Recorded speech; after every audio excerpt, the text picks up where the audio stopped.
subreddit explain to me like I'm 5. And trust me when I say, this is not only a really, really a big deep dive into really fascinating things explained very simply, but it's also, I'm losing my trail of thought because I'm so tired, but it's also a really big pineapple pizza. No, it's also incredibly sleep-inducing, and I really enjoy when people read when they're tired because it sounds really, really cool, so I hope that's what happens here. I'm sorting by top of the month. Explain to me like I'm 5. Hey, explain to me like I'm 5. Why are sun-dried foods, such as tomatoes, safe to eat while eating a tomato you left on the windowsill for too long would probably make you ill? Science. Below the 3.5% moisture content, most bacteria simply cannot live. ASMR burp. I'm dying. This is a serious video. I'm fine. Below 3.5% moisture content, most bacteria simply cannot live. Sun-dried tomatoes are sliced and dried, so most of the moisture is gone, and bacteria can't be supported. A tomato on the windowsill still has a lot of moisture in it, and the bacteria are having a feast, big old feast, and you ingest them when you eat them. And then somebody replied to that and they said, fun fact, that's also the reason why McDonald's burgers don't rot. They're too thin and salty, so they lose moisture faster than what bacteria can reproduce. Ooh.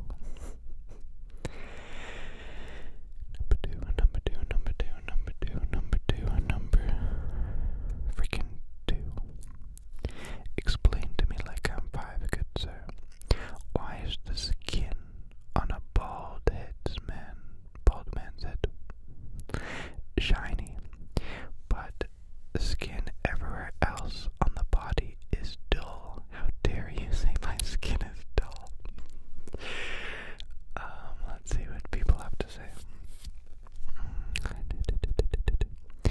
Your head secretes an oil called sebum.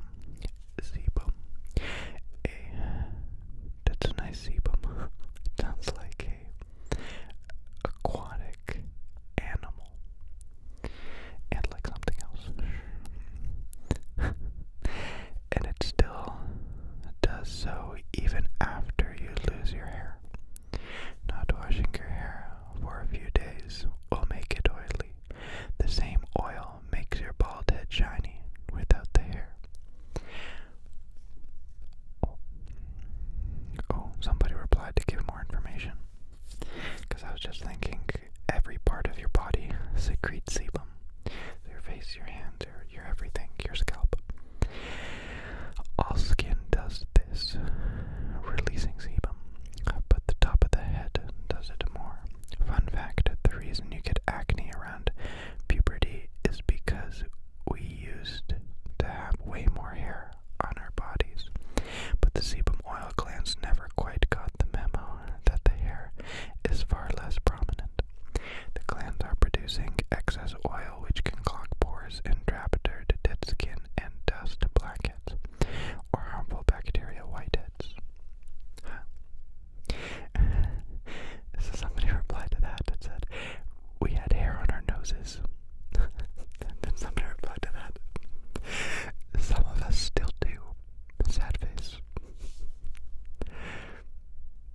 Okay. Let's see.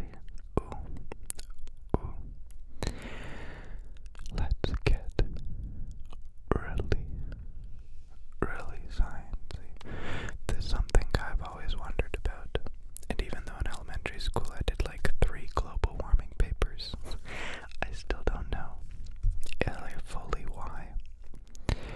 Explain to me like I'm 5. Number 3. Number 3. Number 3.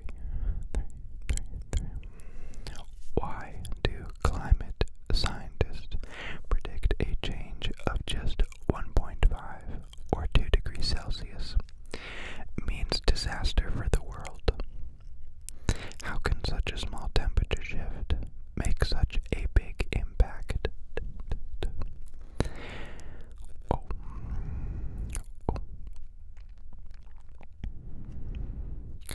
It's weird, like, in the post, this guy made a big edit answering his own question after he found out that's not how it's supposed to work. Here's the top reply. It's not just about the temperature getting a few degrees warmer. An effect of rising CO2 levels is that the global average temperature will get a few degrees warmer. That average temperature increase is a benchmark only, not the problem in and of itself. It's the other effects of the same root cause of increasing CO2 levels that are a problem. The Earth is a giant thermodynamic engine that takes in energy in higher amounts near the equator where the sun gain is greater.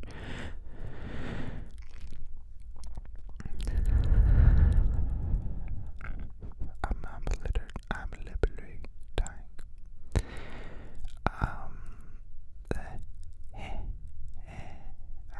Okay.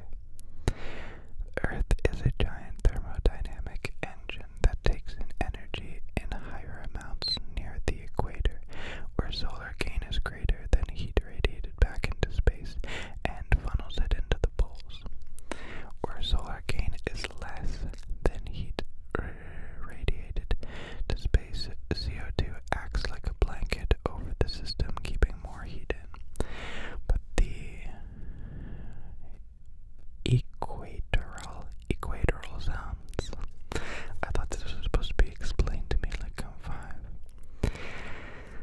Equatorial zones don't heat much. They just shuttle the extra heat to the poles through the ocean and the wind currents. The same air currents also shuttle CO2 up to the poles, as can be seen in the NASA model, which further reduces heat radiated back into space at the poles. This means that the poles are heated up a lot more than 2 degrees Celsius, more like 10 degrees Celsius.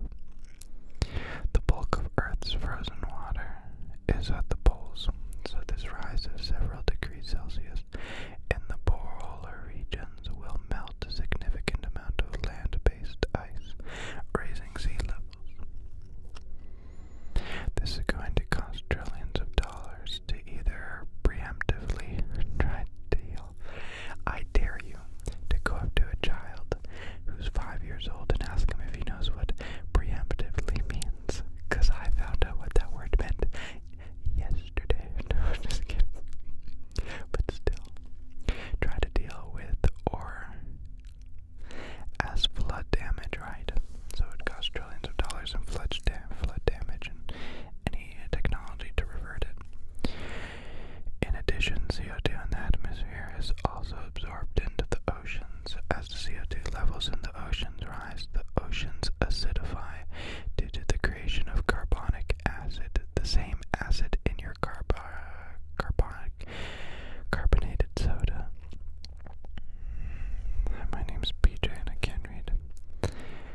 I can't do it. They told me when I was a kid, PJ, you will never read. And I tried to prove them wrong and I couldn't. You may have seen or heard of people dissolving baby teeth in a can of Coke. And the same thing happens to carbonaceous materials. Stop it.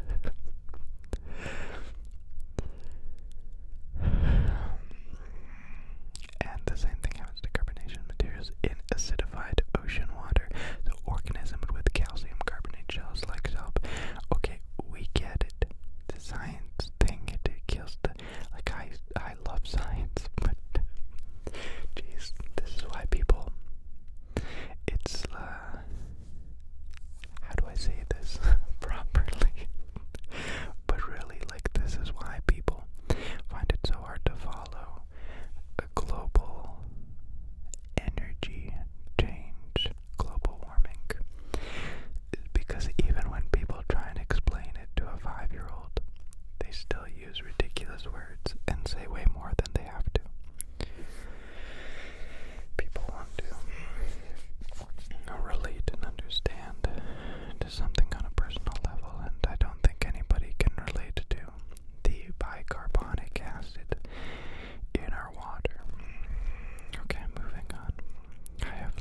sound dumb? Am I dumb? Here are the real questions.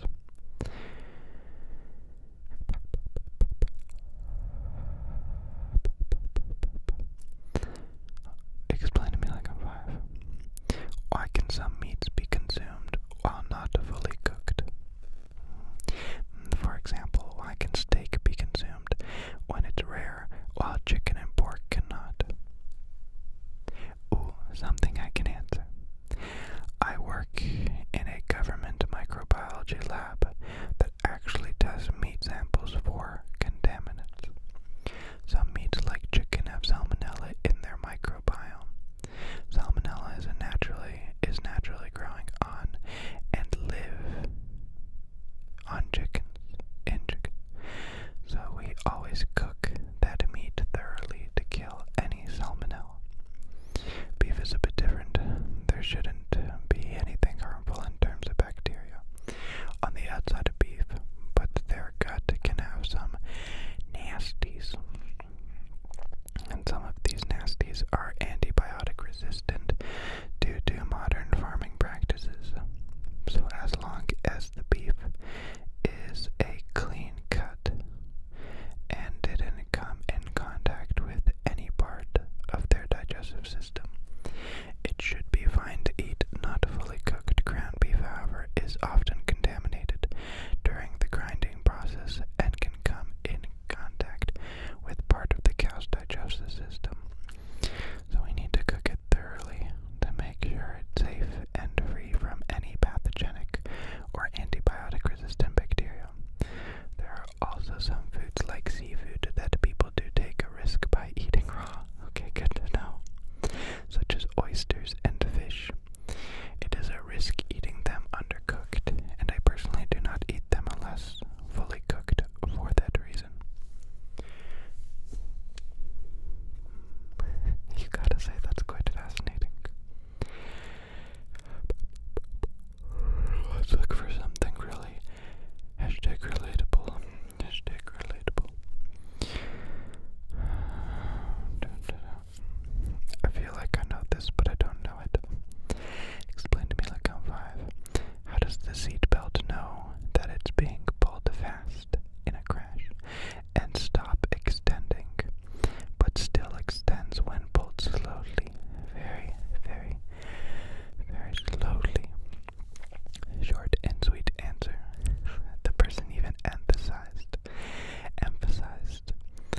that this is a true explain to me like I'm 5. Imagine standing in a very small room. Relax your arms and turn slowly. Your arms will stay close to your body. Now turn fast. Your arms will move away from your body and hit the walls, slowing you down. Genius. Genius. Yeah, that is what it is, right? Pins move out and they lock. And then if it's going slow enough, because it's probably a magnet or something, and if you're going at a certain speed, it'll just detach from the magnet and lock the bearing. Wow.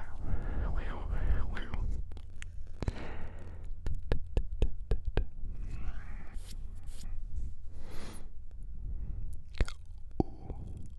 If brain cells, neurons, are specialized cells which don't divide, how does brain cancer exist? It's a very good question. One that keeps me up at night, and hopefully after answering this will help me fall asleep. The brain cancers are usually not the neurons, but the supporting cells around them, like glial cells. Those supporting cells do replicate more frequently than neurons do, and it's typically what is referred to as brain cancer. The glial cells, the supporting cells, are the ones that undergo cancer, or have the misfortune of cancer, I should say.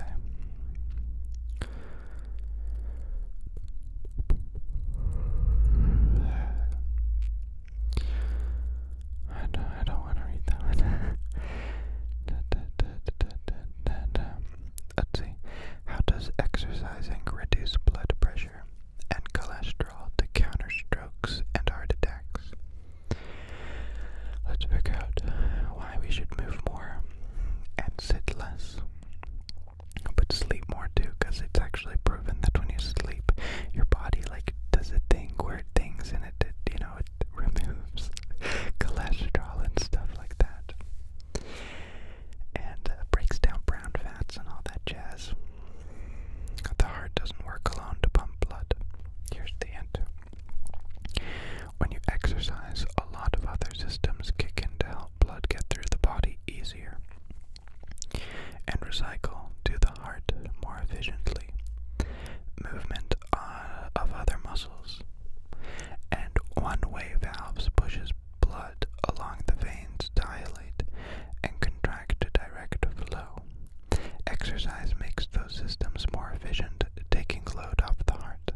exercises are stronger than rocks. That is very... Here's a reply to that comment. Then why isn't the whole plane made out of black box material? And then of course, because rocks can't fly. Boom, boom, face. I love getting lost in a comment chain. I don't know, there's something about it. It's just hilarious. Ooh, I think about this all the time. I recently found out that running, jogging is very stressful on the body, and in many cases can be unhealthy when done too much. So I ran marathons, and I'm like, oh, qu'est-ce que c'est? I am dying. Nice. Here, let's find out why. Does exercise reduce stress? If exercise is stressful to your body? Thank you. Thank you. Our stress response is usually the old fight or flight. It always comes down to that. We face a threat. Example, a bear. Adrenaline gets released. Heart beats faster. Lots of other stress hormones like cortisol get released. Blood is diverted from your gut to your muscles, which is where the digestive issues come from. Cortisol also raises your blood sugar so that you can have the energy to run or fight. In today's world, we don't face many bears. Deadlines, annoying bosses, traffic all cause us stress, but there is no physical threat to dealing with. But all these hormones are still there, almost like revving up the engine with the brakes on. Over time, this upsets your digestive system, affects blood sugar levels, blood pressure, and heart pressure. If you exercise, especially when stressed, your hormone sugar and exercise your cardiovascular system and muscles, adrenaline, cortisol levels drop, and you are less stressed. I like to imagine that the endorphin high after exercise is knowing that you escaped the bear. Jeez. I always would go for a run or workout when I was really stressed. So you're stressed, and you're like, hey body, I know you're stressed, and I know your digestive system is okay right now. How about I just drop all of this on you, cram all this stress into one little bucket, and twirl it around? It's not very smart, eh? It's not very smart. Always wondered why I have digestive issues, and it's most likely because of all in my entire life, since I can remember, that was my response when something went wrong, when I was stressed. For as long as I can remember, I would work out or something. I would just start doing push-ups, and gosh, it explains a lot why my belly hurts so much. It's not fair. No, it is quite fair. I'm the one who did it. I just want to read this reply for no reason. This is great. I feel like I understand what's happening in my body now. Body, bear, me. No bear. Bear, no bear. Bear, fine, bear, whatever. I'm escaping. Happy now. Bear gone, now better. Very good, very good. It's like, yeah, in that case, whoa, what if someone's having an anxiety attack? And instead of freaking out and being like, no, nothing's wrong, why am I freaking out, what's going on? What if instead they're like, here was this awful thing